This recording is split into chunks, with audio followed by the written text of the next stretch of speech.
Hey guys, what's up? It's Solo, and today we are back here to talk about, well, Pinnacle weapons. Now, if you guys don't know what Pinnacle weapons were, they were actually a, I guess, newer type of gun that was introduced as a chase item in early seasons of Destiny 2, mostly around like Forsaken and Warmind and things like that. Now, if you guys see the gun I'm holding now, this is a gun known as Breakneck. If you notice, it's Gambit themed. Now, a lot of you are probably looking at this and going, I've never seen that gun. Because a lot of people probably came in during Witch Queen. Or maybe you're a veteran and know where this gun came from. But basically, what this gun was all about is that it has two perks. It has Rampage, which is a normal perk.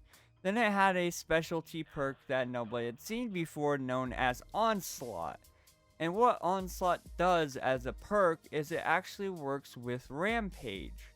In the sense of, well, I'll just show you. So, this gun came out, and of course I had it fully masterworked with polygonal rifling, extended mag, Rampage, and then Onslaught. And it says this weapon's rate of fire increases as you stack Rampage. And you're probably wondering, well, this is the base fire, right?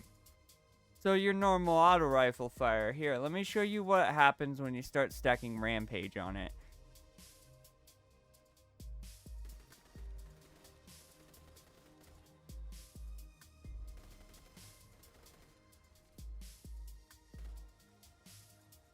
Don't mind me messing up my Rampage.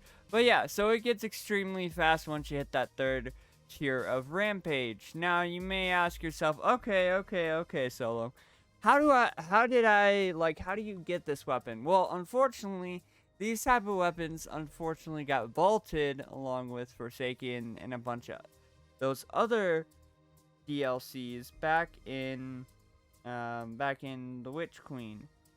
Now, what I'm bringing over is what is considered as a seasonal weapon, which is what Pinnacles were eventually replaced with.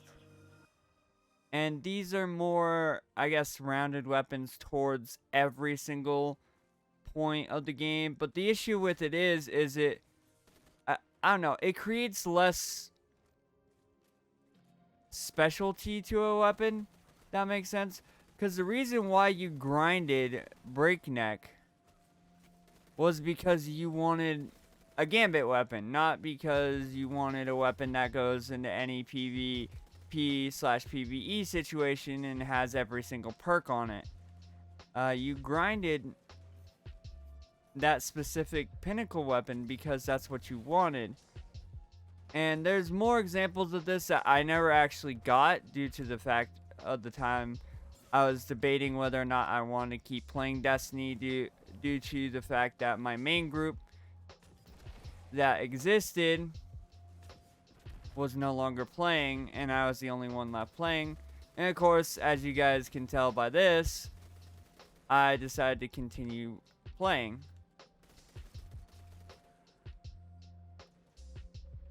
But just to give you guys a little bit of a hint how, I guess, hard it was to get Breakneck, if I actually pull up the requirements for Breakneck, the quest to get Breakneck is you had to get 500 enemy kills on enemies with auto rifles, 500 enemies with auto rifle multi-kills, 150 challenging enemies, and complete 40 Gambit matches. And that later on gave you Breakneck, which had Onslaught. Now there were some other ones that was like killing Tally with the 21% delirium, which required you to reset your infamy, get 75 multi-kills of 5 or more, or defeat envoys and prime evils. Hush, which required Archer's Gambit, it firing precision shots, increased draw speed, and it was 1,000 kills with the bow, 500 precision kills with the bow, and then earn Gambit medals.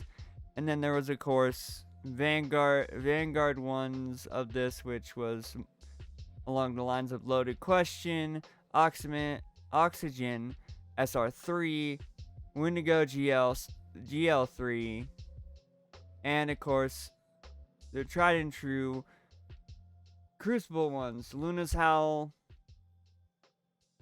Redrick's Broadsword, Revoker, and Mountaintop, and the Recluse.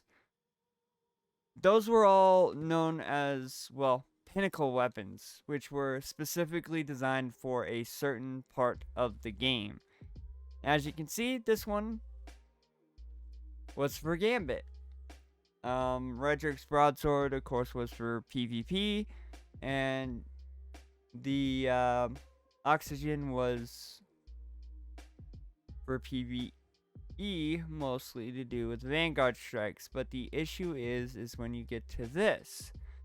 Now, this does have a lot of cool things. For example, like, it has Vaporeal, but it also has Swashbuckler, and then it has Demolitionist and Incandescent. And unfortunately, though, it also has every single perk for every single every single part of the game. So One Quiet Moment is going to be PvP, Gun and Run is going to be Gambit, and Vanguard Vindication is going to be, of course, Vanguard Strikes. But the issue that seasonal weapons cause is the fact that it feels like no matter what track you're grinding, you get the same weapon as everybody else, and it doesn't really give you, I guess, an advantage in the game mode you're going for.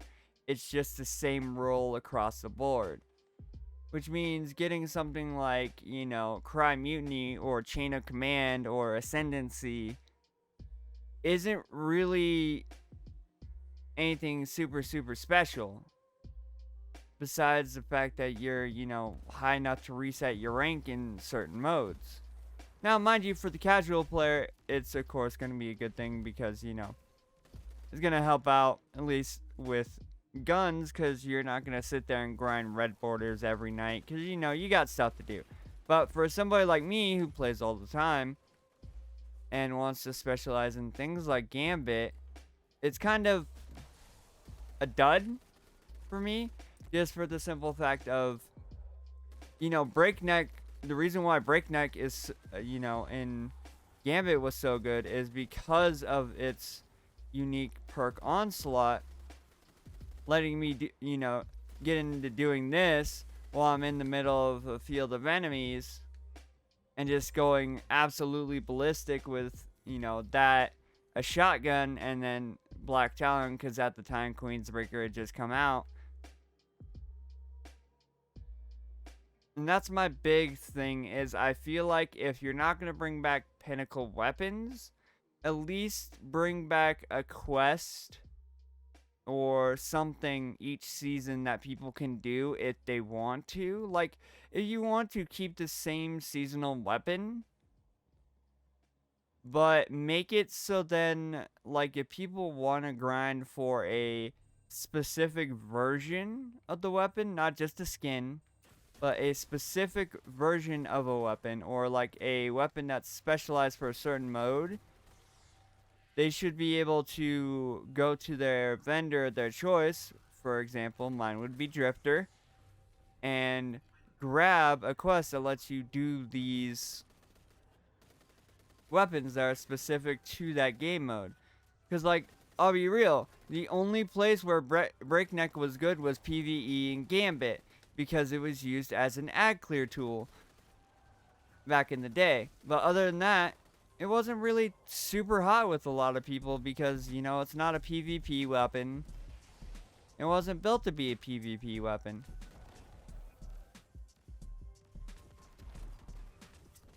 And while I like the look of Cry Mutiny, don't get me wrong, it looks pretty cool, especially with the season that it's in. It also brings back to the forefront the thing I talked about in all the Let's Talk About, like Gambit, Crucible, and, of course, Vanguard Strikes, which is,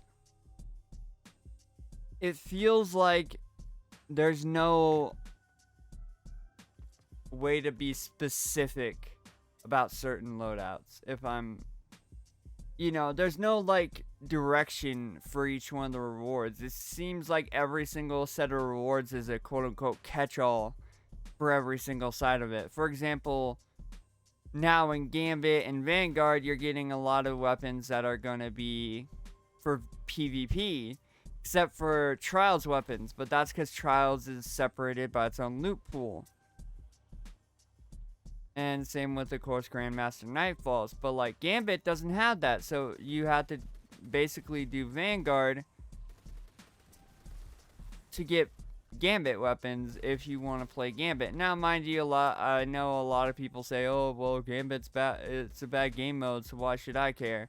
But the thing is the more specific Gambit can have its own, variation of guns, or, for example, Crucible Strikes and, Crucible Strikes, yeah, that's a thing.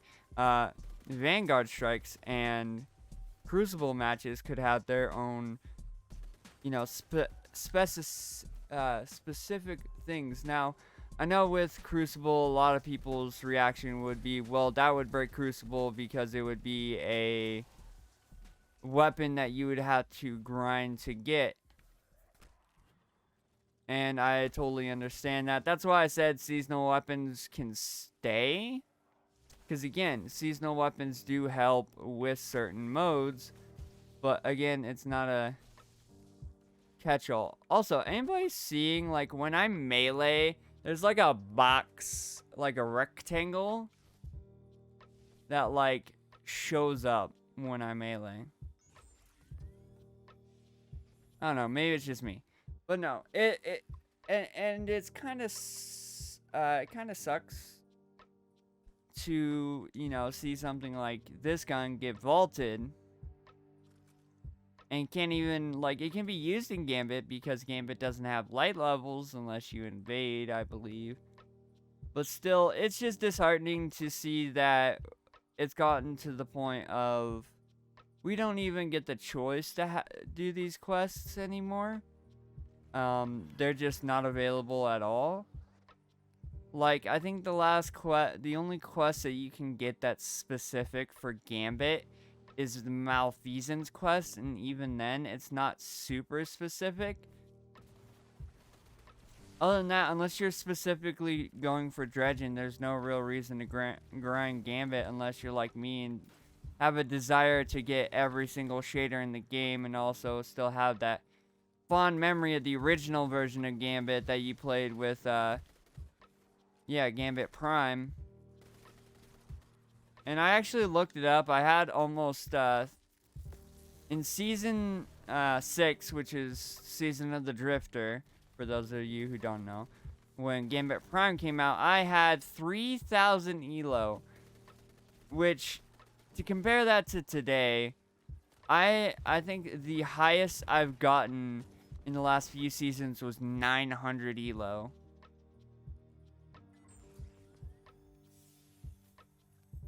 And that's a big difference. And honestly, a lot of that's due to the fact of I just don't feel like there's much to grind for in Gambit anymore. Like, besides getting the shader and the seasonal weapon ornament, that's about it, really. Sometimes I even debate whether or not I want to try to get my dredging title gilded anymore. But yeah, I definitely feel like Pinnacle weapons should be an optional thing. It shouldn't be the be-all end-all. Like, I feel like seasonals should definitely still stay. But I feel like Pinnacles are definitely a thing for people who want to grind them out and who want something to do with a certain mode. I don't know. That's my silly personal opinion. Let me know your guys' down in the comments below. And guys, don't forget to like the video if you did like the video. And don't forget to subscribe if you're new and want to see my videos. Turn on post notifications so you never miss a video. And I will see you guys in the next one. Bye-bye.